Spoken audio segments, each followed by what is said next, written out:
Hopi bom, nosso evento começa dia 22 até o dia 25, onde estamos bezig te trabalhar na média de 9 para 3 ou 4. Ela hopi leuk, que muitos não hopi entusiasmado, nós estamos mais interessados em coding, outros não estão mais interessados em a parte de research, mas também ainda hopi bom, não estou bezig te gostando, não estou fazendo hopi pergunta, which is always nice. Sim, nós estamos aqui com tem mais interesse, ando braco mais gente bezig te apontar nós também via social media para que o evento mês começar. Dessa hora nós bezig estava com o STEM Embassy está fazendo influência para maior e também é muito não duna na um tique mais push e também é possibility para não bem então para do make nos workshops. Nós tem maioria da cara não novo, pero nós tem sim parco a do make nos robotics hackathon aí passa e também que nos kita bo STEM event de outro aí não. Dus nós estou aqui com uma diferença com maneira ok não gosta, nós estamos para com não então do maneira ok, me dá preferência kita bo STEM, pois me dá um tique mais de turcos, então outro não maneira não me gusta robotics hackathon, pois não gosta mais de coding, engineering, robotics,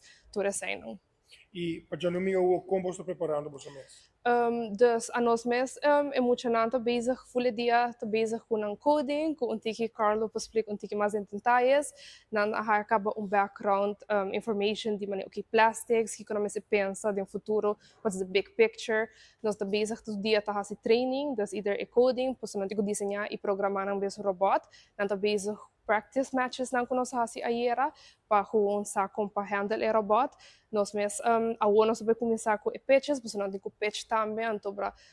contestar o vraag também ok kiko não por hasi para solucionar o problema de tur é sushi que tinha nós lá manang não tem que bespreker com outro não tem que vai apresentar diante do público onde nós vai ter diferentes judges não hop interessante que luta hop like puto hene pubingwak para domingo ito vai tomar lugar de 2 horas com 8 horas da noite na Marriott Ballroom.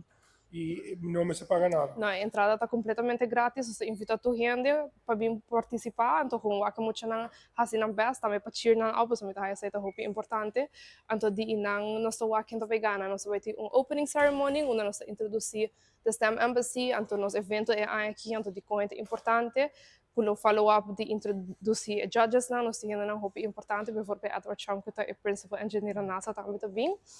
Depois, agora nós vai ter a competência, onde vai ter basicamente uma arena, então agora nós vai trabalhar com o time contra outro, onde nós vai ter robots na água, robots na terra, então nós vai trabalhar em um work group, então agora assina para nós score ng points, então se um grupo gana, lo tem a possibility de representar Team Aruba na First Global Challenge, que é uma competência internacional de robótica, que é tomar lugar na Panamá.